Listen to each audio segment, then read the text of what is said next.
Hello, my kitty army. This is creepy pasta day, so I'm going to be reading a creepy pasta called Laughing Jack, and my friend suggested this, so I'm gonna do this for him. I hope you enjoy it. It was a nice summer day. My 5-year-old son James was playing outside in the backyard of our suburban home. James has always been a quiet boy. He plays by himself mostly. He never had many friends, but he has always had a wild imagination. I was in the kitchen feeding our dog Fido when I heard what sounded like James talking to someone in the backyard. I'm not sure who it was he could be talking to, but he could have finally made a friend. Being a single mum, it's hard for me to always keep an eye on my son, so I decided to go outside and check on him. When I went into the backyard, I was a bit confused because James was the only person back there. Was he talking to himself? I could have sworn I heard another voice. "James, it's time to come inside," I called out to him. He came inside and sat down at the kitchen table. It was about lunchtime, so I decided to make him a turkey sandwich. "James, who are you talking to out there?" I asked. James looked up for a moment. "I was playing with my new friend," he said, smiling. I poured him some milk and continued to pry, as any good mother would. "Does your friend have a name?" "Why didn't you ask him to have lunch with us?" I asked. James stared at me for a moment before replying. "His name is Laughing Jack." I was a bit taken aback by what he had said. "Oh, that's a strange name. What does your friend look like?" I asked, a bit confused. "He's a clown. He has long hair and a big swirly cone nose. He's got long arms and baggy pants with stripy socks, and he always smiles." I realised my son was talking about an imaginary friend.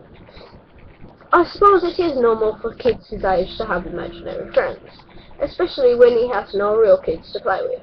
It's probably just a phase. The rest of the day went by as per usual. It was starting to get late, so I put James to bed. I tucked him in, gave him a kiss, and made sure to turn on his nightlight before I closed the door. I was pretty tired myself, so I decided to go to bed not long after. I had an awful nightmare. It was dark.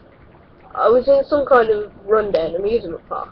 I was scared, running through an endless field of empty tents, broken down rides, and abandoned game huts. The whole place had a horrible look to it. Everything was black and white. The poor stuffed animals all hung from nooses in the game huts, all with sick grins stitched onto their faces. It felt like the whole park was looking at me, even though there wasn't another living thing in sight.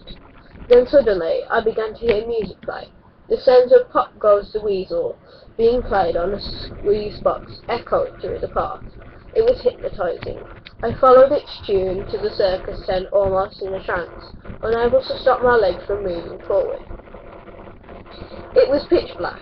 The only light came from a single spotlight shining on the centre of the big top. As I walked toward the light, the music slowed down. I found myself singing along, unable to stop.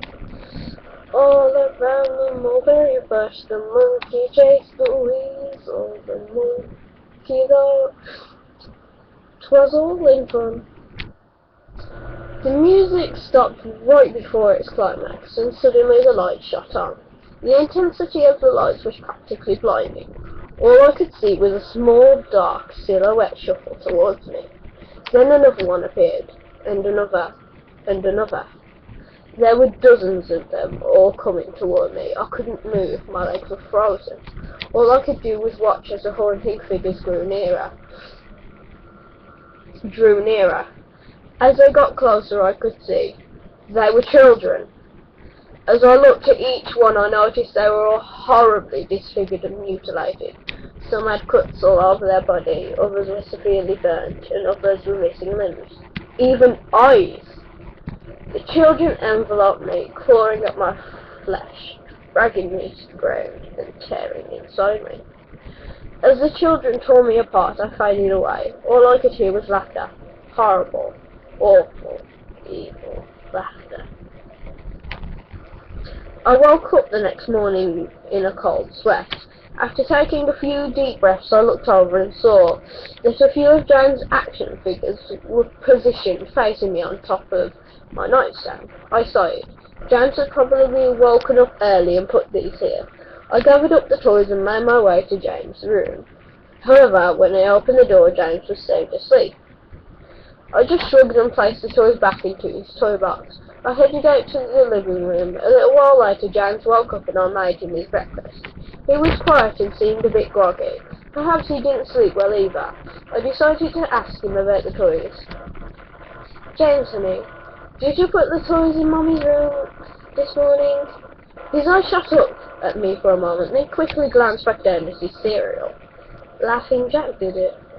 I rolled my eyes and responded, well, you tell Laughing Jack to keep the toys in your room. James nodded and finished up his breakfast, then decided to go play in the backyard. I went to relax in the living room, and I must have dozed off, because I woke up a couple hours later. Shit, I need to check on James. I was a bit worried. It had been over 2 hours, and I hadn't checked on him. I went out into the backyard, but James wasn't there anymore. I was getting nervous, so I called out to him, James! James, where are you? Just then I heard a giggle come from the front yard. I rushed through the gate around to the front of the house. James was sitting on the sidewalk. I breathed a sigh of relief and walked over to him. James, how many times have I told you to stay in the backyard? James, what are you eating? James looked up at me, then reached into his pocket and pulled out a handful of hard candies in all colours. This made me very nervous. James, who gave you that candy? James just stared at me, not speaking. James, please tell Mommy where you got that candy. James hung his head down and said, Laughing Jack gave it to me. My heart sunk. I kneeled down to look him in the eye. James, I've had enough of this damn Laughing Jack thing. He's not real. Now this is a very serious situation and I need to know who gave you the candy. I could see my son's eyes tear up. But Mama, Laughing Jack did give me the candy. I closed my eyes and took a deep breath. James has never lied to me, but what he's telling me is impossible. I made him spit out the candy and throw the rest away. James appears to be fine. Maybe I'm just overreacting. After all, he could have gotten it from Tom and Linda from next door, or Mr. Walker down the street.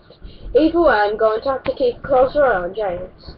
That night, I put James to bed as usual and decided to go to bed early myself.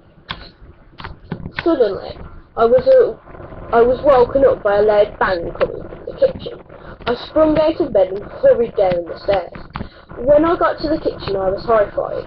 Everything on the counters had been thrown on the floor. Our dog Fido hung dead from the light fixture. His stomach was cut open and stuffed with candy, the same type that James was eating earlier that day. My shock was quickly broken by a sharp scream coming from James's room, followed by loud crashes. I quickly grabbed a knife from the drawer and moved up the stairs with the speed that only a mother whose shoulders and James could have. I burst through the door and flicked on the lights. Everything in the room was knocked over and tossed on the floor. My poor son in his bed crying and shaking with fear, a pool of urine staining the sheets. I scooped my child up and ran out of the house and went next door to Tom and Linda's house. Luckily they were still awake.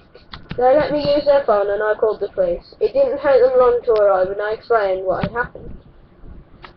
They looked at me as if I were crazy. They searched the house, but all I found was a dead dog and 2 trash rooms. The officer told me that someone had probably gotten into the house and done this right before making the quick escape when they heard me coming up the stairs. I knew it wasn't true. All the doors were locked and none of the windows were open.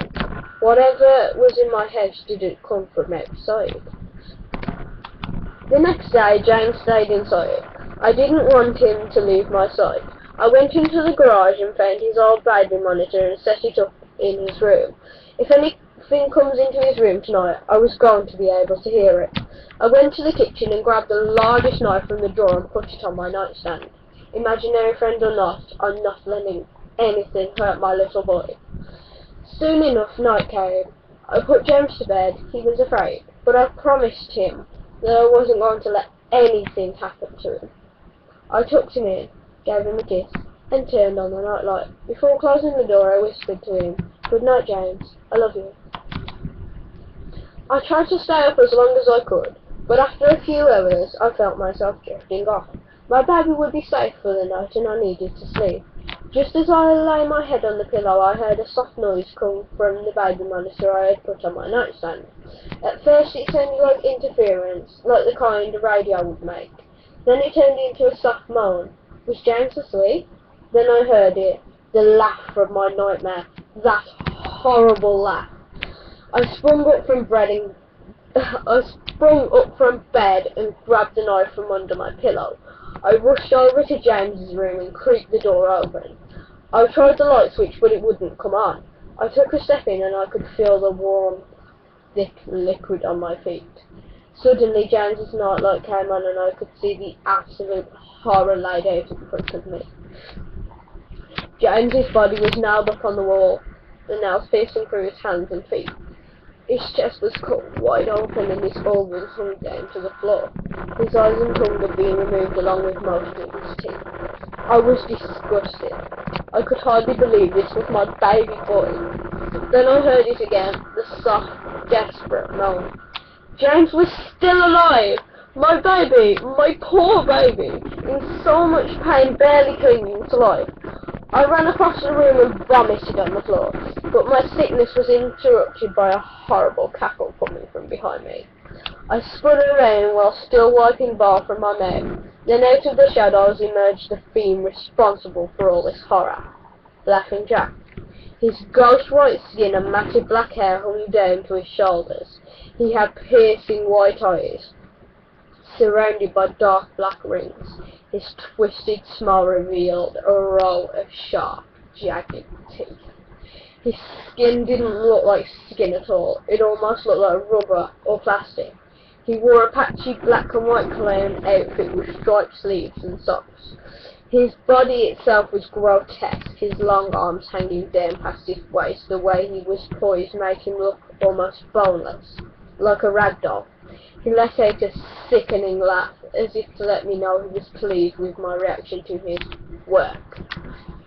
He then turned around slowly in front of James and began to laugh even more at the horrific sight he was laid out. That was enough to shake me from my terror. I snapped, "Get away from him, you bastard!" I rushed at the monster, raising the knife above my head and stabbed down at him. But as soon as the knife touched him, he disappeared in a cloud of black smoke. The knife passed right through and pierced James' still beating heart, splashing the warm blood on my face. "No! What have I done? My baby! I killed my baby!" I immediately fell to my knees, and I could hear sirens in the distance growing louder. "My boy, my sweet baby boy. I promised Mommy would protect you, but I failed. I'm sorry, James. I'm so sorry." Police soon arrived to find me in front of my son, still wielding the knife covered in my baby's blood. The trial was short, insanity. I was placed in the Ferropulous house for the criminally insane, where I've been for the past 2 months. It's not so bad here. The only reason I'm awake now is because someone is playing Pop Goes the Weasel outside my window. I'll talk to the orderlies about it in the morning. Right, I hope you enjoyed that. Leave comments below on what I should narrate next. Like, fave, and subscribe to join the Kitty Army. Meow!